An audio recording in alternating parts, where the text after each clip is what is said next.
Selamat sore pemirsa di rumah, gimana kabarnya nih? Kembali lagi bersama aku Monica dalam program Z Talk. Semoga kalian gak pada bosan ya nontonin aku lagi. Nah, kali ini aku mau ngebahas tentang hubungan anak dengan orang tua. Kenapa sih aku pilih itu? Karena aku yakin banget nih, di luar sana itu nggak semua hubungan anak dengan orang tua itu terjamin mulus-mulus aja. Ada beberapa dari kita yang hubungannya itu mungkin kurang akrab atau kurang harmonis dengan orang tuanya. Maka dari itu, untuk membahas topik ini lebih jauh, kita mau undang kedua narasumber kita, yaitu Kak Demi dan Kak Deti namanya. Langsung aja kita cek apakah mereka sudah terhubung dengan kita ya. Halo Kak Demi, apa kabar? Halo, Moni. Apa kabarnya Apa nih Kak? kabar? Baik, gimana kabar Moni? Luar biasa. Coba cek ke Kak Deti ya. Kak Deti, halo, apa kabarnya nih? Halo, selamat sore, Monik. Sore. Baik-baik. Sehat selalu ya Kak? Sehat, puji Tuhan sehat. Oke, udah terhubung semuanya nih ya. Nah, sebelum kita masuk ke inti pembicaraan, mau tanya dulu dong ke Kak Demi nih. Kak Demi kan sebagai seorang konselor anak ya. Mm-mm. Nah, udah berapa lama sih Kak jadi konselor anak itu? Saya awalnya itu jadi pemerhati anak ya. Jadi pemerhati Mhm. anak itu kurang lebih udah sekitar 3 tahunan. Tapi di satu Oh, tahun terakhir, eh, karena saya melihat makin banyaknya gitu ya kan kebutuhan permasalahan orang tua dan anak, saya akhirnya belajar mempelajari konselor untuk lebih dalamnya itu di 1 tahun terakhir. berarti tapi kurang lebihnya punya perhatian di bidang anak itu udah 4 tahunan ya Kak? Ya, kurang lebih segitu. Nah, kalau Kak Deti nih, dosen nih katanya nih guys, teman-teman. Dia itu dosen di salah satu universitas terkenal. Udah berapa lama Kak jadi dosen? Aduh, kalau udah ditanya berapa lama ya jadi dosen, udah lama banget nih, Mon. Nanti kelihatan deh umur gue berapa ya. Yang Jadi penting jiwa saya, muda ya Kak? oh ya, betul, itu selalu sih. Mhm. Ya, kalau aku udah jadi dosen tuh sejak tahun 2003. Berarti coba hitung sudah berapa lama ya, lama Wow. banget ya.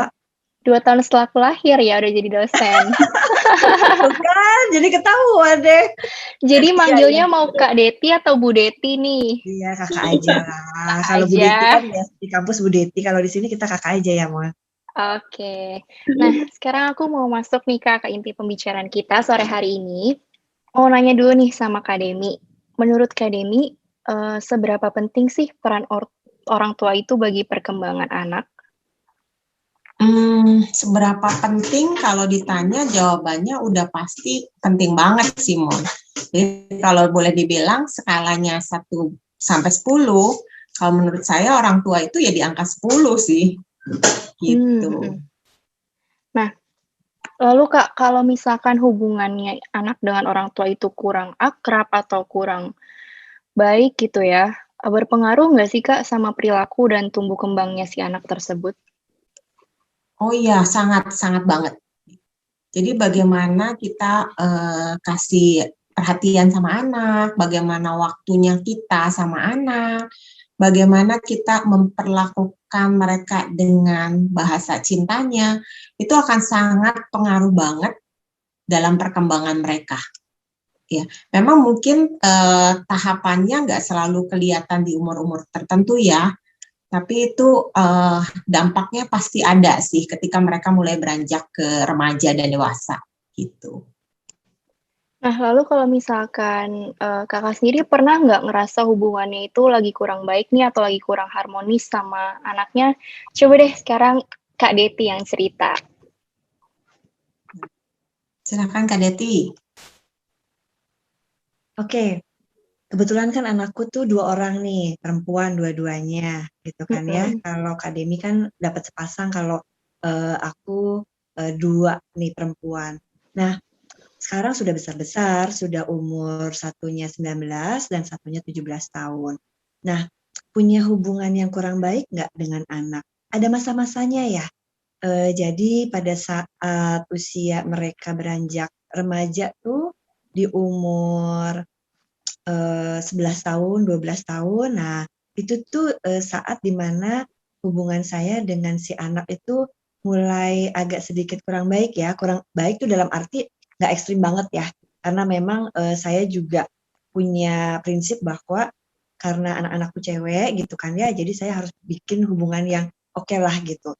Cuman saat itu di mana saya juga lagi harus berjuang cukup berat gitu ya, karena saya bekerja juga gitu ya, saya juga ada usaha lain juga. Nah, jadi sayanya harus struggle, berjuang gitu kan, nggak bisa full time-nya untuk anak gitu, dan minta mereka juga mengerti dengan kesibukan saya. Lalu si anak sendiri juga lagi butuh-butuhnya nih, Mhm, seorang ibunya gitu ya. Nah, mhm. disitulah sering terjadi konflik tuh saat itu gitu. Si anaknya merasa bahwa gue benar, saya juga merasa sebagai ibu, ya gue juga benar gitu. Gue pasti akan melakukan yang terbaik untuk anak. Nah, si anaknya sendiri pun merasa begitu gitu. Nah, itu tuh di situ. Seringkali terutama sama yang besar ya, itu akhirnya kita sering adu mulut gitu kan. Kalau udah kita sering diem-dieman gitu. Nah, itu ada masa-masa seperti itu gitu.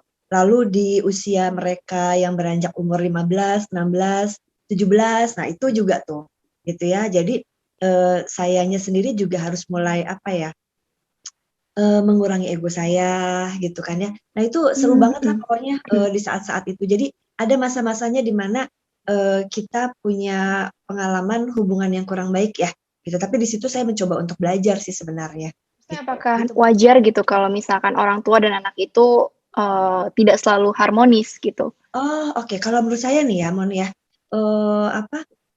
namanya hidup ya. Kalau saya Iya, melihat kalau hidupnya stabil-stabil aja juga nggak seru kali ya Mon ya gitu. benar.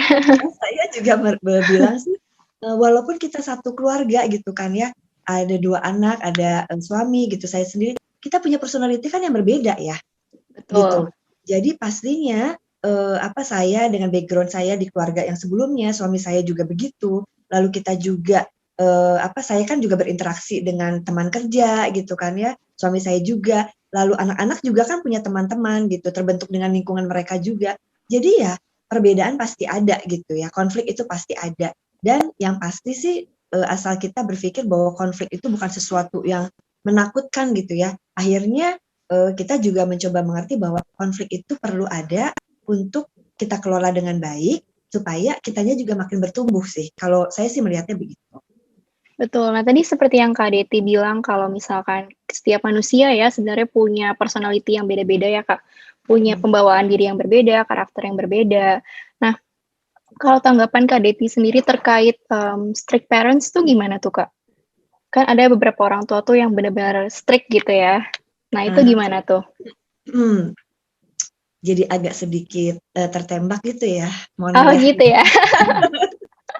Ya, Soalnya kayaknya banyak juga nih, Kak, yang mungkin di luar sana biar teman-teman di rumah juga pada tahu gitu ya. Sebenarnya strict parents itu gimana sih menurut Kakak? strict parents kalau menurut saya ada saatnya kita sebagai orang tua itu harus strict terhadap anak gitu kan ya. Misalnya dalam hal mengelola waktu dengan baik gitu kan ya. Itu saya sangat strict sekali gitu kan ya. Tapi kalau untuk urusan pelajaran, saya memang tidak terlalu bilang bahwa lu harus ranking 1, lu harus nilai matematikanya harus bagus. Gua enggak, jadi saya nggak seperti itu gitu. Jadi ada suatu kalau saya strict parents-nya itu lebih kepada pembentukan karakter ataupun attitude.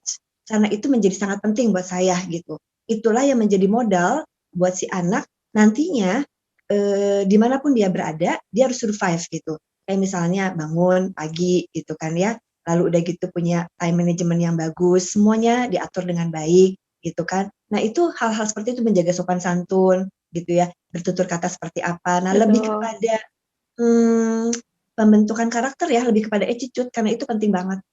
Tanggung jawab gitu, dari membereskan tempat tidur, itu tanggung jawab lu loh gitu. Jadi ya mulailah dengan hal-hal kecil yang memang itu menjadi tanggung jawabmu. Kalau udah janji ya sama orang ya harus ditepatin gitu. Kalau bisa on time, kalau memang nggak bisa on time karena ada sesuatu hal ya kasih tahu gitu loh kepada orang yang akan kita temui. Nah hal seperti itu saya sangat strict.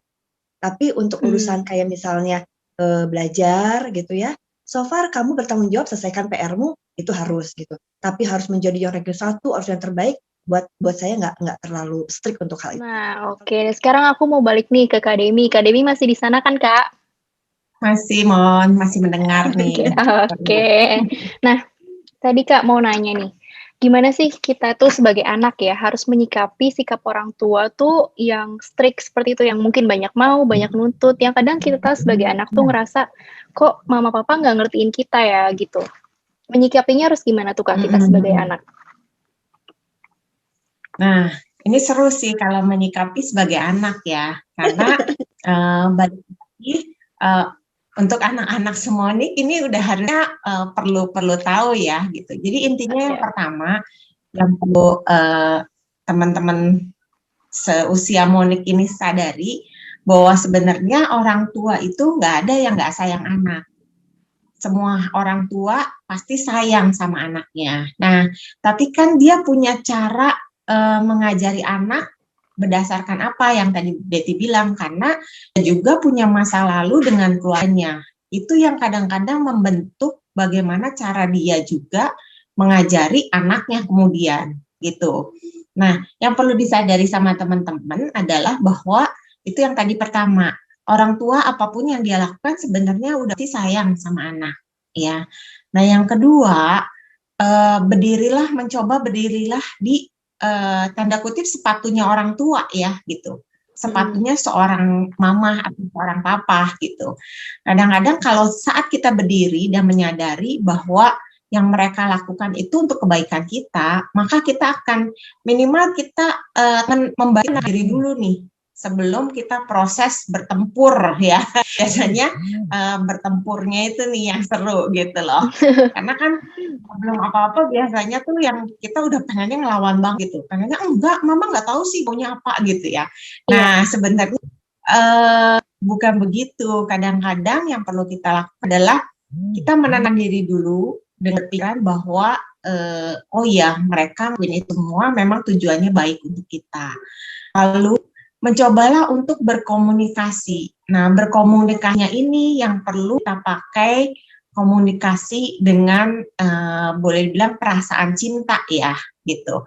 Karena kan kita juga pasti sayang dong sama orang tua kita, sayang dong sama mama papa kita, ya. Betul. Nah, caranya betul banget. Nah, caranya adalah kita menyadari bahwa kita sayang, ya. Nah, sebenarnya bagus banget kalau tadi yang Kak Deti bilang ya, kita tahu karakter orang tua kita.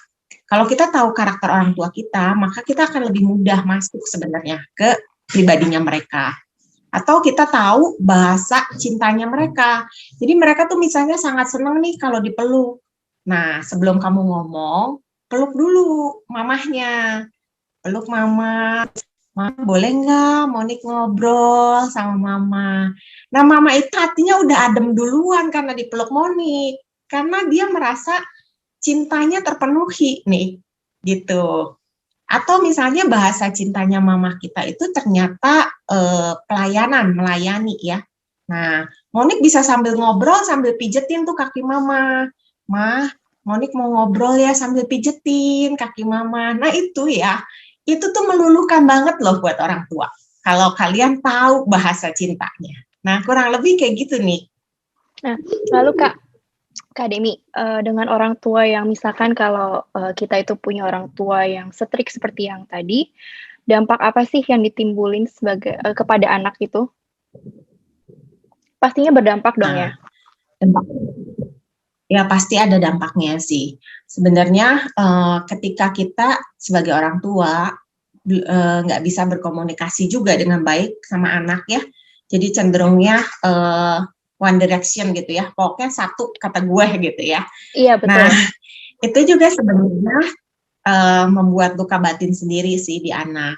Dan kadang-kadang anak itu kan cenderungnya terpaksa nurut, bukan karena pengen nurut tapi terpaksa nurut ya. Iya. Nah, nanti bahayanya itu bukan pada saat kecil, karena pada saat kecil sih kecenderungannya anak mau nggak mau dia banyaknya nurut ya, walaupun dia ingin memberontak tapi ujung-ujungnya nurut. Tapi memang bahayanya ketika dia mulai beranjak remaja, mencari identitas diri, ketemu lingkungan baru, nah dia akan mulai explore tuh, oh di rumah pendapat gue nggak dianggap. Akhirnya yang terjadi ya dia merasa oke, gue cari lingkungan yang nganggap gue nih. Nah itu sebabnya kenapa ada geng-geng yang mungkin sama sekali buat anak muda kelihatannya keren, tapi nggak berguna gitu loh. Ya, kenapa dia bisa masuk ke lingkungan seperti itu? Nah, kembali lagi ya dia cuma ingin menunjukkan diri bahwa ini loh, di sini mah gue diterima, di sini mah suara gue didengar gitu. Nah, itu bahayanya kalau sampai anak-anak masuknya ke lingkungan yang seperti itu sih. Gitu nih. Berarti mereka Mudah-mudahan yang cenderung ngedengar ada. iya, berarti mereka tuh cenderung mencari perhatian di luar gitu ya, Kak Demi?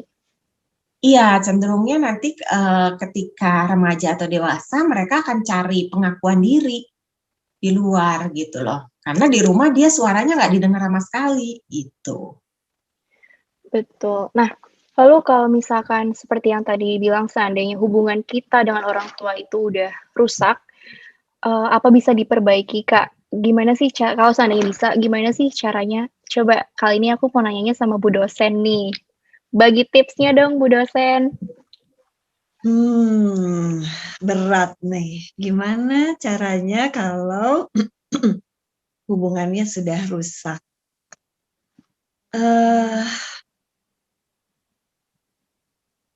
Agak ekstrim juga ya kalau bilangnya rusak. Tapi Jadi saya apa kan tuh tipe bilangnya tuh, Kak? sedang Kurang tidak harmonis harmonis kah? kali ya. Ya, Iya, kurang itu harmonis, lebih oke ya. lah gitu ya. Oke. Tipsnya adalah balik lagi komunikasi ya, seperti tadi yang Kak Demi sampaikan. Kita coba tetap berkomunikasi dulu gitu kan ya. Kalau ternyata sudah tidak bisa, ya kita coba cari pihak ketiga ya. Misalnya seorang konselor nih, kayak Kak Demi gitu kan ya.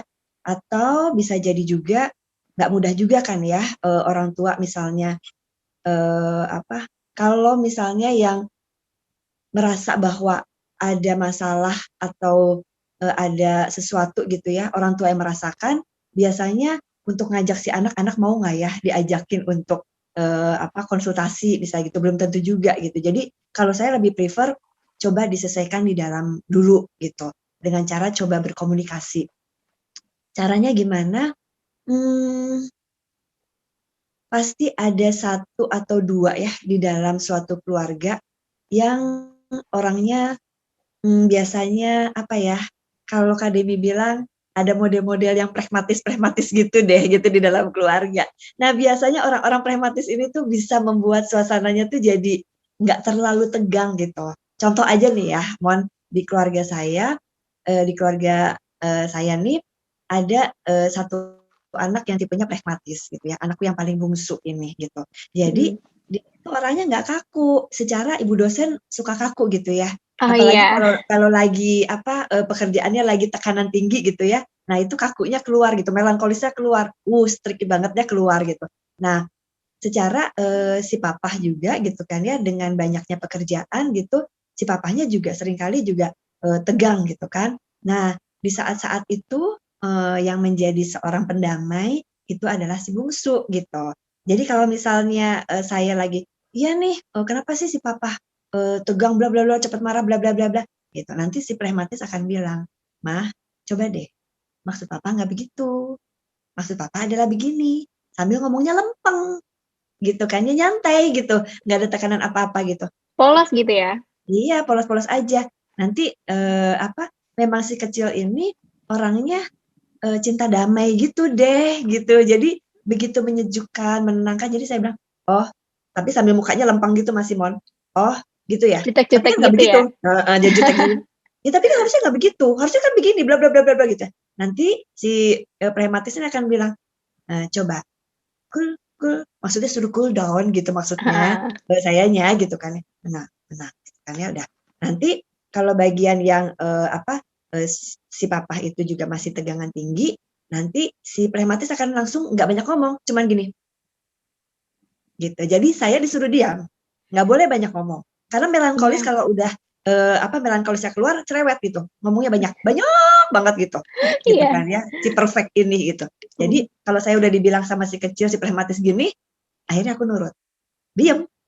Udah gitu. Nah, itu jadinya pertengkaran tidak berlanjut gitu kan. Nah, hubungan-hubungan begini kita harus sama-sama di dalam anggota keluarga tahu ya, balik lagi tadi Kak Deni bilang personality. Kalaupun belum pernah tes personality, itu pasti juga akan tahu gitu kan ya. Nah, salah satu atau salah dua dari keluarga itu sama-sama saling mengingatkan, saling berkomunikasi. Mengingatkan kalau dalam bahasa, maksudnya mengingatkannya dalam diam juga nggak bisa sih. Jadi mengingatkannya harus dengan cara ya menyampaikan sesuatu gitu. Ditegur Jadi gitu saya mungkin ya? intinya di dalam keluarga dulu lah diselesaikan. Kalau memang tidak bisa, masih sulit gitu ya, kita bisa ambil orang ketiga. Kalau memang belum bisa sama konsultan, paling tidak ada keluarga dekat gitu yang bisa memfasilitasi lah untuk ngobrol gitu di dalam keluarga kita. Harusnya bagaimana gitu. Baru kalau misalnya memang sama-sama semuanya bisa terima, kalau kita mau konsultasi gitu kan ya bisa dengan konsultan gitu. Itu jauh lebih baik karena konsultan kan orang yang tepat ya. Gitu Betul. Nah, sih. tadi kalau kata Kak Demi kan bilang kadang kita sebagai anak juga perlu ya untuk melihat sesuatu tuh dari sudut pandangnya orang tua. Nah, Ya. tapi menurut Kak Deti perlu juga nggak sih kalau orang tua itu yang mencoba untuk menaruh sepatunya sebagai anak gitu? Nah, ini tadi saya mau ngomong pas Kak Demi ngomong, saya juga punya pengalaman di situ gitu. Jadi Oh, sebagai waduh. juga kita harus mencoba untuk berempati gitu ya di pihak anak gitu. Itu seringkali saya lakukan gitu. Jadi pada saat nih usia anak-anak saya kan udah mulai punya pacar nih, senang sama cowok gitu kan ya, gitu. Ya, Nah, ada suatu saat anak saya besar punya teman dekat dan punya teman dekat ini mohon maaf gitu kan ya, papa mamahnya memang divorce gitu, sudah tidak lagi bersama. Seperti yang tadi Kak Deni bilang, bahwa orang tua cinta banget sama anak gitu kan ya, sangat sangat sangat gitu kan. Nah, ada juga kan yang menyampaikan bahwa kalau kita mencari pasangan itu perhatikan bibit bobot bebet gitu. betul. Itu ini banget gitu kan ya. Nah, seorang anak yang tumbuh besar di dalam keluarga yang tidak lengkap pasti punya konsekuensi-konsekuensi tertentu gitu kan ya. Nah, saya pun tidak mau gitu. Anak saya mendapatkan seorang pasangan yang memang keluarganya mohon maaf gitu kan ya, ada masalah keluarga gitu kan. Nah, saya juga tidak mau gitu. Tapi setelah itu saya strict banget dan kelihatan mungkin ya anak saya bahwa saya tidak suka gitu. Tapi saya berusaha doa, saya berusaha menenangkan diri, saya berusaha untuk memahami gitu kan ya. Saya ngobrol akhirnya. Saya ngobrol lalu anak saya besar ngomong begini, "Mam, bukan maunya dia kan, maksudnya cowoknya, bukan maunya dia kan bahwa dia dilahirkan di dalam keluarga yang seperti itu." Langsung dalam banget kan itu, gitu kan ya. Akhirnya Benar. saya mulai merefleksi lagi bahwa, oh iya ya, benar, gitu ya. Harusnya saya tidak bersikap seperti itu, gitu, menentang anakku untuk dekat dengan si teman cowoknya, gitu kan. Nah, setelah itu akhirnya saya mencoba di posisi seperti si cowoknya anakku, gitu kan ya. Lalu lama-lama jadi selama mereka berteman, gitu, berteman dekat, saya justru deket gitu kan ya, kita ngobrol, aku sayang banget sama dia, sampai waktu itu saya lagi sekolah S3 ada presentasi seminar gitu, si anak ini saya bawa juga ke Bogor, udah gitu kita ngobrol-ngobrol sepanjang perjalanan gitu kan ya. Jadi saya menganggap dia sebagai anak saya juga gitu. Dan dia juga boleh belajar banyak gitu dari keluarga kami gitu, yang bagus-bagusnya tentunya ya, gitu. Iya. Nah, dari situ saya berusaha untuk memahami bagaimana anak saya berpikir, merasa gitu kan ya, dengan alasan-alasan dia gitu. Saya oke lah, gitu sih Mon. Jadi kita sebagai orang tua juga harus juga memposisikan kalau saya menjadi anak saya gitu kan ya, apa yang harus saya lakukan gitu. Kan nggak bisa ya terus anak saya bilang ke pacarnya, "Gue nggak boleh nih sama orang tua gue karena lu begini-begini." Kan nggak juga ya, kasihan banget Iya, gitu. Nah nggak adil akhirnya juga sih ya mungkin buat si ada cowoknya. juga gitu. Mhm. Jadi lama-lama tuh 2 anak itu pacaran tuh selalu ngajak-ngajak gue. Kata gue, "Ih elu ya pacaran ngajak-ngajak gue, nggak sempet sama." Tapi ya gue happy-happy aja gitu, mau kemana-mana kita bertiga, berempat sama si adiknya gitu, makan bareng, apa bareng. Jadi saya juga seneng gitu, ternyata mereka happy ya gitu, bareng sama mamahnya gitu. Jadi ya akhirnya kita oke lah, walaupun sekarang udah nggak lagi gitu ya, tapi saya belajar banyak gitu dari momen itu gitu. Berarti kesimpulannya mungkin tak kenal maka tak sayang ya, Kak? Ya harus memahami, makanya saya juga berusaha untuk memahami anak tuh seperti apa, dan juga sama anak pun berusaha untuk memahami orang tua tuh seperti apa. Pasti klop deh gitu kalau kita sama-sama saling memahami dengan gayanya mereka masing-masing. Betul. Wah, menarik banget ya rasanya kalau ngobrolin soal ini. Kayaknya tuh nggak habis-habis gitu kalau ngebahasnya soal hubungan anak dengan orang tua. Karena setiap anak itu pasti ngehadapin situasi yang berbeda di keluarganya masing-masing kan. Tapi dari obrolan kita sore hari ini tuh aku jadi belajar banyak banget dari Kak Demi dan Kak Deti. Karena tanpa sadar itu juga, kita tuh terluka juga gitu sama sikap orang tua gitu ya. Tapi semoga dari obrolan kita sore hari ini, teman-teman semua yang nonton bisa sama-sama belajar dan bisa sama-sama sadar gitu. Ternyata komunikasi itu penting banget ya gitu. Nah, tapi sayang banget nih waktunya udah mau habis. Aku mau ngucapin makasih ke Kak Demi dan juga Kak Deti yang udah nyempetin waktu untuk bergabung di Z-Talk sore hari ini. Ya, Sama-sama. buat teman-teman di rumah, jangan lupa saksikan terus Z-Talk setiap hari Selasa jam 5 sore. Tetap stay safe ya, karena kasus COVID lagi meningkat nih. Kalau misalkan nggak perlu-perlu banget, disaranin untuk tidak keluar rumah. Sampai ketemu minggu depan ya semua. Bye. Bye. Bye.